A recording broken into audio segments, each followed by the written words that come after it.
Hello. I wanted to explain this assignment to you guys, make sure you understand it. So for this one, you have some reading to do. I have two sections here. They're both pretty big. So go ahead and read or skim them. Make sure you understand the information. If you have any questions, let me know. But we're just launching right into talking about what makes somebody a competent communicator versus an incompetent communicator.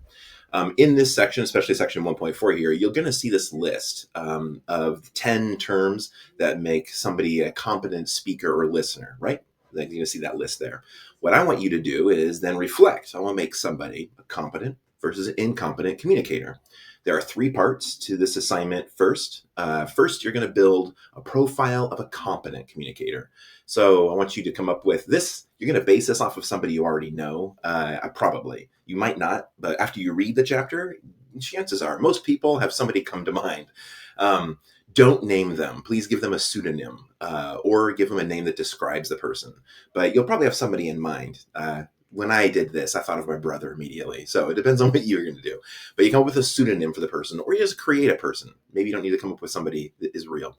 And then you cite one or two of the skills. For the competent communicator, this could be complimentary. So feel free to use, still, I'd rather use a pseudonym, right? But you're going to describe somebody. So for example, if I was going to describe a competent communicator, jump right into it. This, as far as a pseudonym, maybe I would come up with, I'm talking about somebody who listens attentively.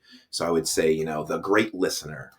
Maybe I'd give them a pseudonym because I'm referring to somebody now to call them, Johnny listens well, something like that. It's bad. That's a bad one, but it's what I just came up with. Then I would cite their skills from the chapter. So this is a way for me to know you read the chapter, but also for you to refer to your reading and show you did it. But talk about a skill or two from the chapter, and then briefly describe the person and give a specific example of how they demonstrate these skills. So since you're referring to a real person, this is where referring to a real person makes this assignment easier, because then you can just give a real example, right? Talk about what this person has done that demonstrates that they are a good, competent communicator. Be as specific as you can, because examples are way more useful when they're specific.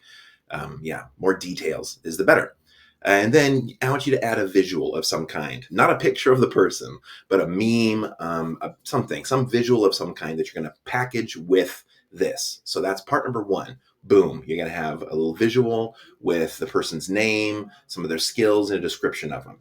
And then you have part two, where then you do the same thing, but for an incompetent communicator. So the same idea, but for an incompetent one. So this would be, somebody who is bad at listening, maybe somebody who's interrupting. An interrupting cow. Have you heard that joke?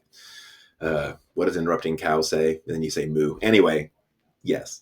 So that would be your description there. So once you have parts 1 and 2 done, you have your little profiles made.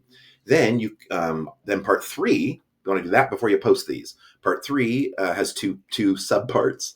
So number 1 is I want you to think about the profiles you just made, put those people in different scenarios, reflect on that. And then part 2 is your own reflection about yourself. So what's hard for you right now? What are you good at right now? And what areas do you want to improve in?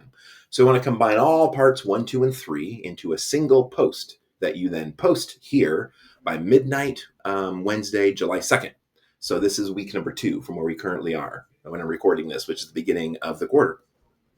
So then once you got that all posted, you still have to come back. Remember to come back by Sunday, July 6th, and comment on at least 2 classmates' posts. So you can record a video or you can write your comments, whatever it is. But I give you a prompt here. You can find a classmate who has a similar or different communication gaps and then talk about them. Discuss yours and theirs.